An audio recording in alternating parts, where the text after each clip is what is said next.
Welcome to CBS News. I'm Robert Costa, the chief election and campaign correspondent. Joining us today for a conversation is South Dakota's Republican governor, Kristi Noem, who is widely considered a possible 2024 presidential contender. She is also a former member of the U.S. House. Governor Noem, thanks so much for being here and for joining us for a discussion on some of the issues in your state and nationally facing the Republican Party. We appreciate it. Oh, thank you so much for inviting me. I'm looking forward to it.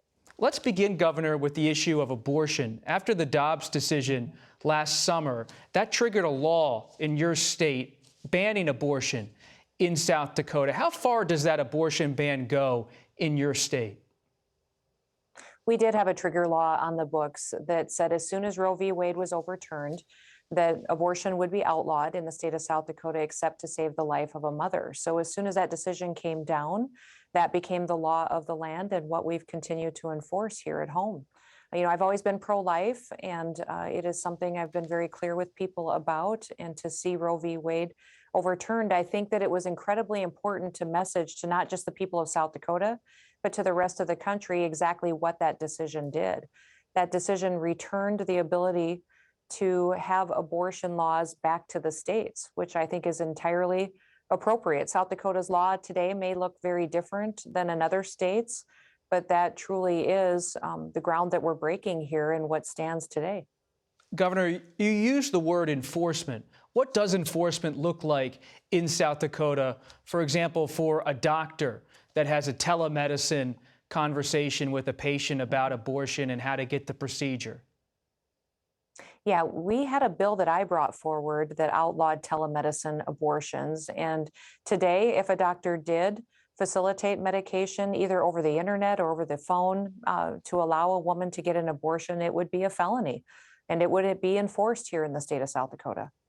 What about for the patient, the woman involved? Is there any kind of legal consequence, or do you believe there should be? No, there's no punishment for any women in these situations. All of the enforcement mechanisms rest on the doctor that knowingly and willingly violates the law. There is no punishment for a woman that is in this situation. Do you ever see yourself pursuing further action that would put the patient or woman at risk legally for pursuing an abortion? No, I don't believe so. I think that our law is appropriate today. It's what the people of this state support and really do believe should be in place. There'll always be, during legislative session, other proposals that may come forward. But right now, I think that where our trigger law stands is what the people of this state support and want to see be in place. What about when it comes to abortion pills? If a woman in South Dakota orders one of them online and it comes to South Dakota, should she face any consequence for that legally? Well, according to the bill that I brought that was signed into law, telemedicine abortions are outlawed. They are not legal in the state of South Dakota. And all the punishment rests at the doctor level. It does not punish any women in these difficult situations. We want to do all that we can to continue to support women who may find themselves with an unplanned pregnancy, but also if they're trying to make decisions on what to do if they carry that baby to full term, how to find maybe an adoptive family or to raise their child with support. That's something I've been incredibly proud of our state for the measures that we've gone to make sure that we're not just supporting that woman after that baby is born, but also during that pregnancy as well. One of the reasons I wanted to begin with abortion is because you have taken a position that's fully supportive of a ban on abortion in your state, supporting the trigger law, and you've bolstered it since then with different laws, as you've discussed. You were out front on this issue inside the Republican Party, on the right, among conservatives. Your spokesman, Ian Fury, recently said that the Florida governor, Ron DeSantis, is, quote, hiding behind a 15-week ban. In other words, that the Florida 15-week ban on abortion doesn't go far enough. Is that something you agree with? Does Governor DeSantis' support for a 15-week ban as the Florida law, does that not go far enough in your view? You know, Bob, I've always proudly been pro-life, and our law today in South Dakota allows an exception to save the life of a mother. But beyond that, it is illegal to get an abortion in South Dakota today. You know, I was raised by a family, by a dad that said, we don't complain about things, we fix them. You know, a lot of people talk and say a lot of things to grab headlines and make broad statements. I prefer to take action and to do things that actually protect life. So I know that many states have different laws. I'm proud of South Dakota and how aggressive we've been to make sure that we are protecting each and every single life that is precious, and that we continue to lead by example. One of the reasons that I talked a lot about the Roe v. Wade decision was because I believed that there needed to be a pro-life voice out there clarifying exactly what that decision did. That decision just allows the states to each make their own individual laws on how they would treat these situations. Every state will look different, and I believe that this was the best constitutional approach to this issue in the United States of America. But do you believe, Governor, that you are setting the pace with your support for a ban except for the life of the mother? Should other GOP governors, whether it's Governor DeSantis or someone else across the country, should they be pursuing a policy similar to yours in South Dakota on the issue of abortion? I would certainly hope that other states would take the action that South Dakota has. Science has proven that this is a life, that it's a life at conception.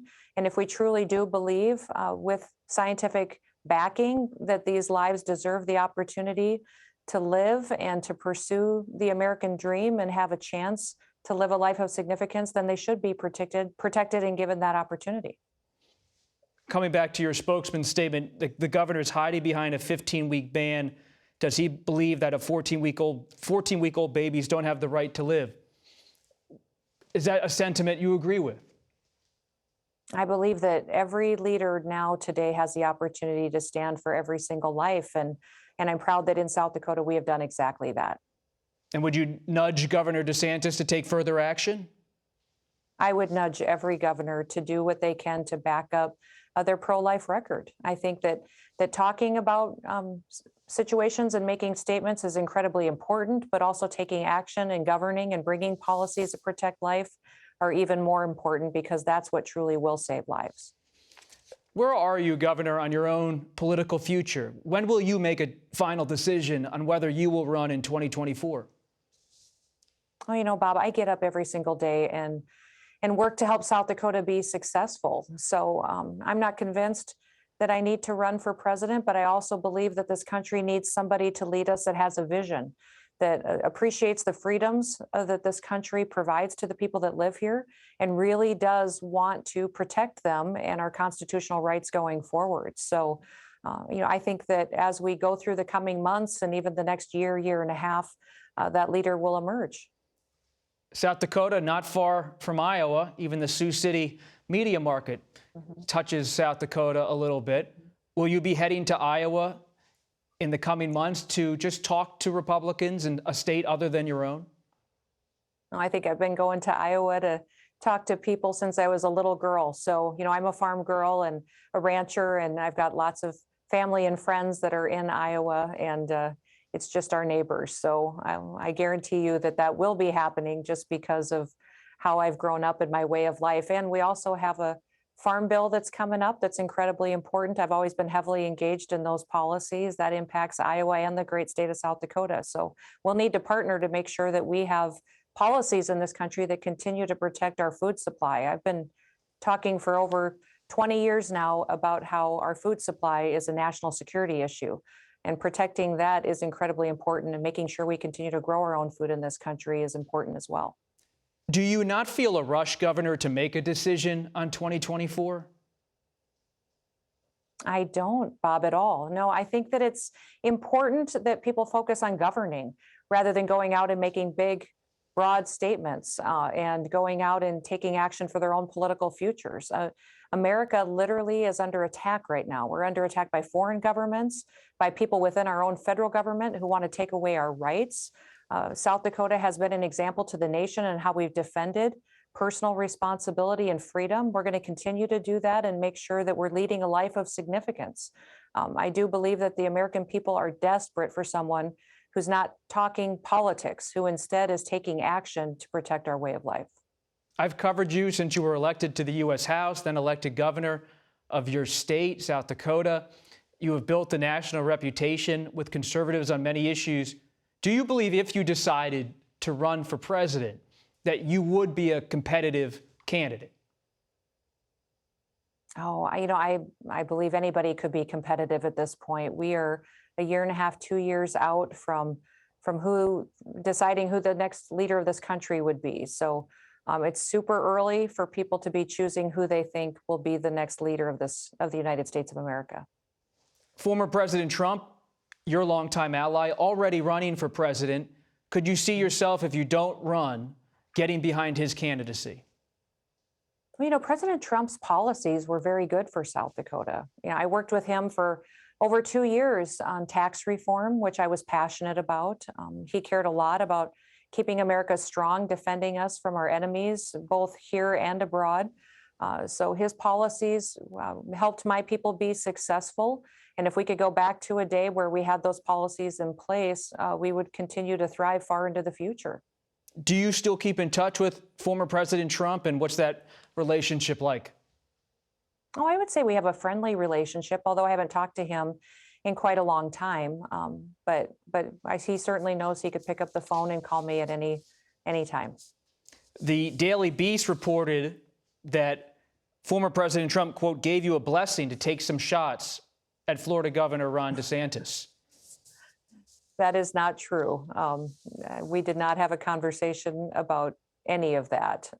So it's been quite some time since I've had the chance to have a personal conversation with President Trump. And if you did, what would you tell him? I would say that I'm just focused on working and telling the people of my state and this country the truth. I think that we all need to cut through a lot of the political rhetoric and really make sure that we've got people that are leading with policy and leading with decisions that are impacting our day-to-day lives. It's too important at this point in history to waste any more time pandering. We really have to have folks that will take action to defend families and to defend this country and to really point out the hypocrisy of this federal government right now. Do you think it's time for a woman to be the Republican presidential nominee? I think it's time for the best person to lead this country. So I've always been proud to be a woman, and I think that at any point in our history, a woman would have been a fantastic leader today or into the future. So I want the very best individual that is the strongest decision maker, that loves America, to be the person that can lead us into the future, because I think it's imperative that America be strong right now. The world is watching us, and liberty in every single country is under attack. What about President Biden? He's facing scrutiny for how he handled documents marked as classified, found at various sites associated with him, his home, his office. You're a former member of the House. How do you believe House Republicans should approach this issue? I think they absolutely need to look into it. The DOJ does. I'm glad there was a special counsel appointed as well. The hypocrisy of how President Trump was treated compared to how Vice President Biden and his actions when he was vice president are being treated is incredibly shocking.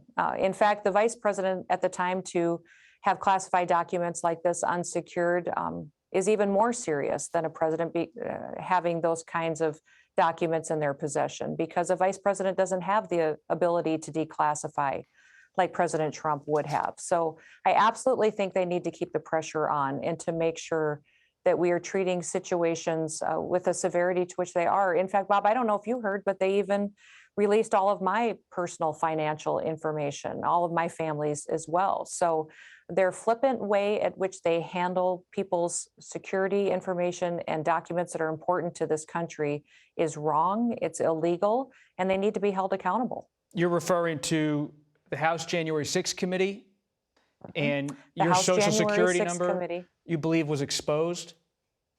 Absolutely, it was exposed. It was out on public websites for weeks, and we were not even notified. We weren't even notified that they had violated our personal security information out there for all of the world to see until a reporter called and told us. And since then, I sent a letter asking how they intended to fix this and what actions they were going to take to continue to protect my information and my family's information, and have received no response whatsoever. So that needs to be investigated Who as did you well, send and the I'll letter continue to? to push the area. Did you send the letter to Benny I sent- Thompson, or? I sent the letter to the Biden administration, and I will now be sending another letter and request to the House of Representatives, to the Oversight Committee, and to Department of Justice, asking them to take action as well. Speaking of the House, you are close politically to House Speaker Kevin McCarthy. You were someone who worked with him in the House. Would you have supported him for Speaker during those many rounds of balloting last week? Oh, I would have. The first time that Kevin was going to run for Speaker, at that time, I was going to give one of his nominating speeches years ago. I've known Kevin and his heart for leading and his heart for the House of Representatives in this country. I know he'll work hard to make sure that every single one of his members is represented and that they lead and cast a vision for what Republican leadership can bring to this country. He'll be aggressive in making sure that he's a check on this federal government until we have the chance to have a president in charge that really does understand how important it is that the United States be protected. You also are a former member of the House Armed Services Committee. So you've focused not just on South Dakota, but on the world, on the military. One of the key issues for House Republicans, congressional Republicans right now, will be how to handle Ukraine. How do you see the future of U.S.-Ukrainian policy when it comes to funding military operations in some ways, sending over supplies or military supplies? How much should be given, if anything, and in what scope? Well, you're correct. I did have the chance to travel extensively when I was on the Armed Services Committee, went to many, many countries, traveled with Leader McCarthy, Leader Cantor when he was leader of the House, also Speaker Paul Ryan, went to Europe and many of the Middle East countries as well, Saudi Arabia, Jordan, UAE, was into Herat with one of the first congressional delegations that was allowed in there after so much violence had erupted. So I have a good perspective on how the United States is viewed on a world stage and how much that has changed recently too under this administration, how much Joe Biden has weakened the United States of America and how we're viewed by our enemies. What I would say about Ukraine and our commitment to stand with them against Russian aggression is that it wasn't strong enough right away. We should have been strong in support of them fighting for their freedom. And now I wish this administration would defend America as much as they've invested in Ukraine.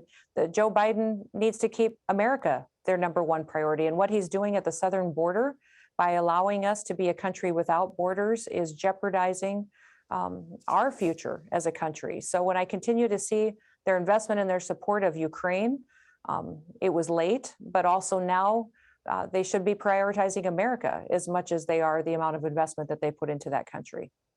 And as a former House member, you must have paid attention at least a little bit to Congressman George Santos of New York. Some Republicans are calling on him to resign. Do you believe he should resign? I don't have all the facts to make that kind of a judgment, but I do know it's very concerning, and I'm sure the Speaker and House Republicans will look into the situation. Why is it concerning for you? Well, I think that, certainly representing yourself during the campaign and telling people who you are and your background is important. And I'm sure the people of his district have concerns that maybe they didn't get the full picture. And final thing here, Governor, again, back to 2024, you're not going to break the news right now here on CBS News? Not with you today, Bob. I certainly appreciate you asking, though. You're consistent and very, very persuasive. Well, we hope you stay in touch about that decision, and thank you very much for taking the time for a conversation. Thank you, Governor Noem. Yeah, thanks for the chat. You bet.